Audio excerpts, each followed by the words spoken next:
So how do you actually build a legend from scratch? Well, the original screenplay for John Wick, which was first called Scorn, by the way, it pretty much gives us the perfect blueprint.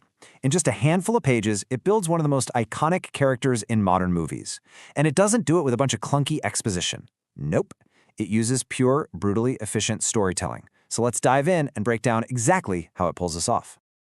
Okay, this line right here, it's from the villain, and it is the perfect hook.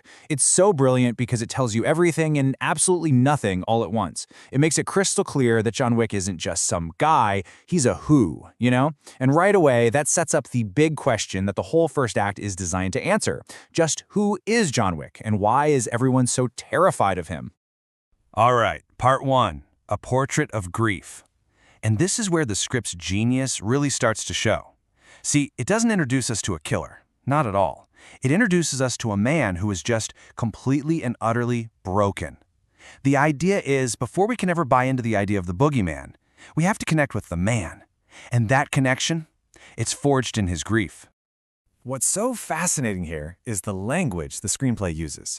I mean, these aren't just simple stage directions. They're more like emotional blueprints. He's described as tired, beaten down. His house is cluttered. His loneliness is unsettling. And then you get this absolute gut punch of a line.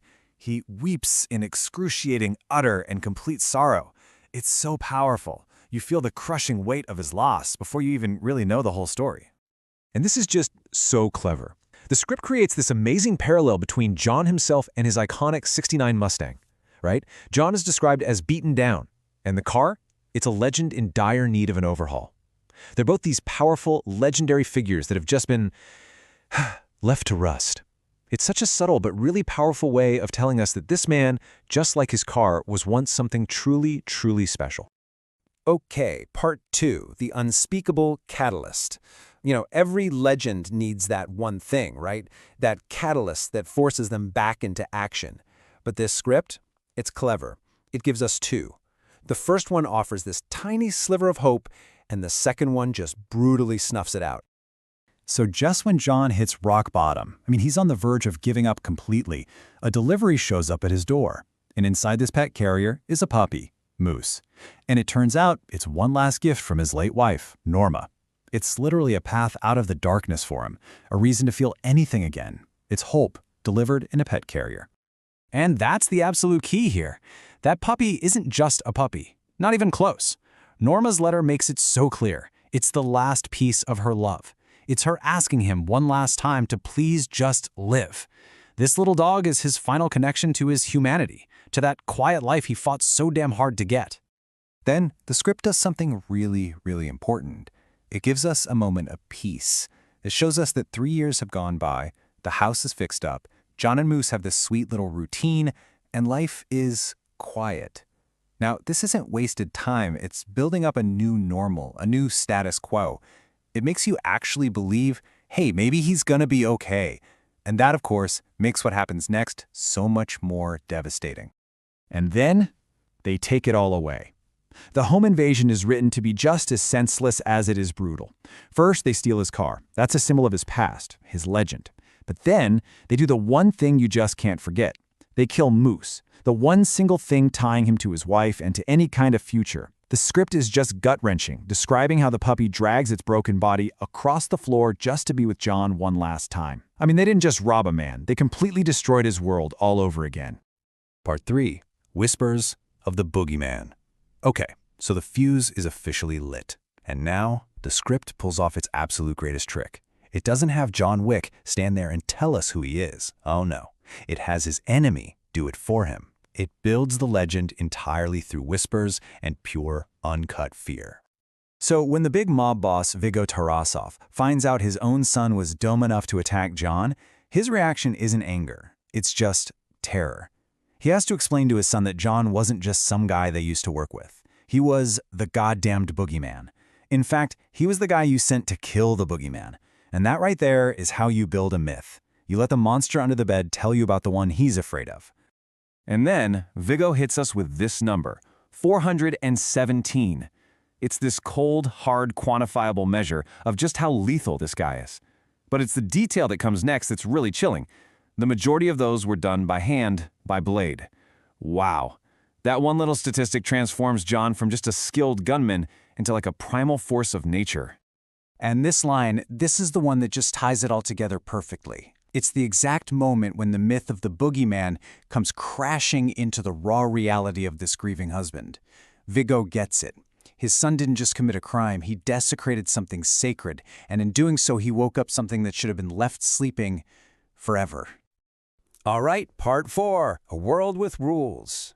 So before all hell breaks loose, the screenplay does something really smart. It takes a time out to build this fascinating, incredibly structured world, this criminal underworld that operates with its own strict code of ethics and conduct, a world that John now has to step back into. Yeah, the script establishes this entire fully formed society that's just hidden in plain sight. It's got its own currency, these special gold coins. It's got its own unique services, everything from the neutral ground of the Continental Hotel to Charlie's, discreet cleanup crew. This isn't just a random bunch of bad guys. It's practically its own civilization. And right at the heart of this whole world is the Continental Hotel. It's a place governed by one simple, completely unbreakable rule. No business can be conducted on hotel grounds, period. It's a sanctuary. And this creates such a fascinating tension, right? You have this whole world of assassins and killers who all somehow stick to this strict code of professional courtesy. And all of this incredible world building, it's all there to set up the central conflict. Because these rules, they're designed to maintain order. But John Wick, he's not a part of that order anymore. He's become this agent of pure personal chaos. So, the question is, what happens when a man with nothing left to lose brings his personal war right to their front door? Part 5, Reaping the Whirlwind. And here we go. This is the payoff. The legend has been established, the world has been built, and the rest of the screenplay is basically a masterclass in showing you exactly what the consequences are when you wake the boogeyman.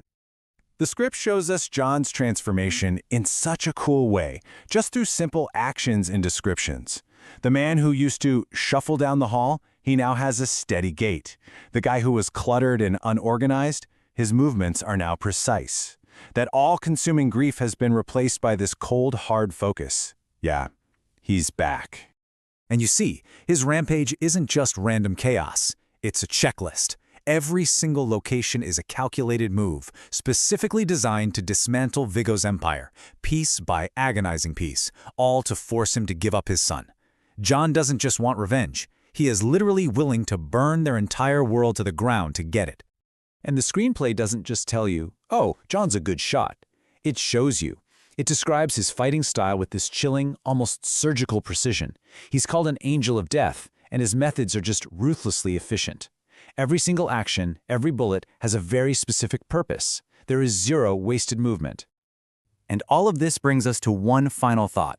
The screenplay just masterfully builds a legend, an entire world, and this truly unstoppable force of a character. But by grounding it all in such a profound and honestly such a relatable loss, it leaves us with a much deeper question.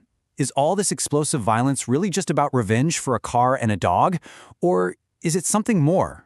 Maybe, just maybe, for a man like John Wick, this is the only way he knows how to grieve, to process a pain that's so incredibly deep by inflicting an even greater pain on the world that caused it. And that's what makes this script a legend all by itself.